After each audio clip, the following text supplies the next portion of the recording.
back to a pinch of this and a dash of that. Today I'm going to make something very simple but really yummy. It's called pepperoni bread. And the ingredients are very easy to remember. You just need pizza dough, which I cheated and put some in a can. Works perfectly if you don't have fresh pizza dough. Shredded cheese, 8 ounces of mozzarella, and some sliced pepperoni. So first I cleaned off my work area and made sure this was all clean because we're going to roll out the pizza dough on it. And just take some flour and sprinkle some on my surface so the pizza doesn't stick. And I'm going to also do this on my rolling pin. Now, this is a pretty cool rolling pin, isn't it? It broke, so that's why it has this long, like, you know, Frankenstein thing sticking out of it. Tom did a little, you know, fixer-upper. I don't care. It works, and that's all I care. You just hold it in one hand. It works beautifully. So here's our pizza dough. Just going to open it up, and hopefully it will just pop open easily, and I won't have to embarrass myself. Knock it down. There you go. Look at that. Pop beautifully.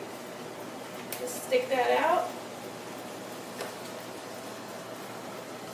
And, okay. I'm sorry. That did not go as smoothly as I preferred, but that's okay. We're doing good. So we're going to roll this out. See how easy?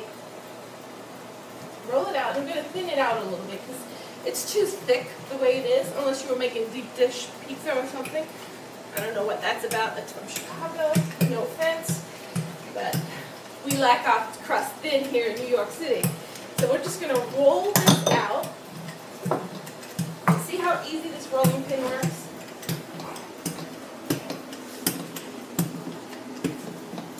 Okay, it's nice and good.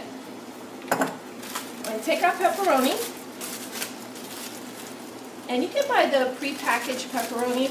I like when the deli man kind of slices my pepperoni. Nice, long, kind of thick slices, very thin. I'm just going to layer it along here. Now I've layered my pepperoni on top of my pizza dough, and I've left edging around it so that when you fold it over, you know, you don't have it has some place to seal. Okay, so we're going to take our whole package of cheese, the entire thing, and we're going to just dump that right on there.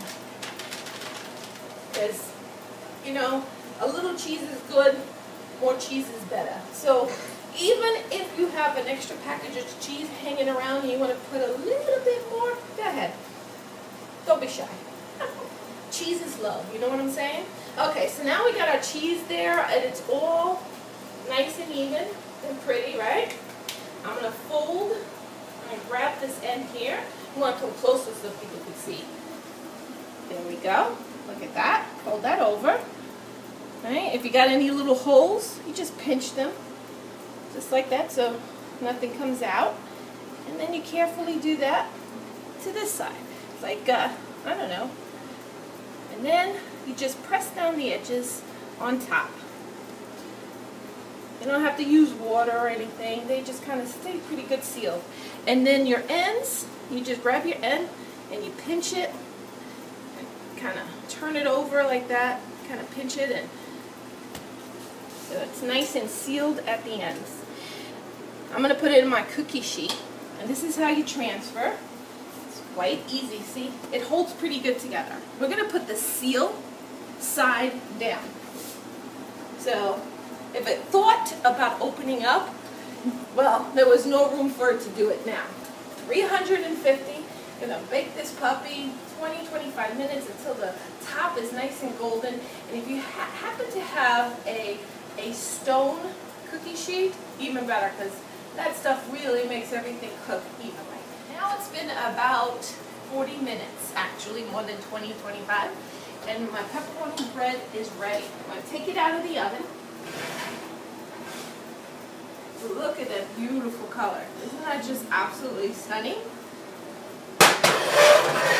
Now, I suggest that you let this cool for a little bit before you cut into it, because now the cheese is really hot in there, and you could get burned and it'll just ooze out. So just let it rest for just about 10 minutes. And now we're going to cut this beautiful pepperoni bread. put my little cookie cutting board underneath so I can cut it. Now, some people love the ends, some people don't. So it's kind of doughy. So if you just want to cut the end off and just have some of that doughiness out, and then cut into the bread itself. Make these nice little slices like this, and see, it just goes back and forth, pepperoni and cheese. Very yummy. I'm going to cut that in half. Now, when I serve it as hors d'oeuvres, I cut it in these nice little pleasant pieces so it's easier to take and to bite. Now, I've been doing little Atkins, so I'm not going to taste this, but I'm going to have one of my lovely assistants come. Come, Miss Erica, come on, don't be shy, come. Here we go. Say hello to Erica, everybody. Say hi to everybody, Erica. Hi, everybody. Very nice. Would you like to taste one? I've been waiting for this. All right, so take your half there. Take a bite.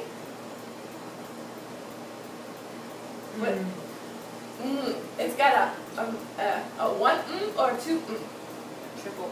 Oh, triple Oh, that's even more fabulous. A triple She can't even look at you right now. She's just enjoying this so much.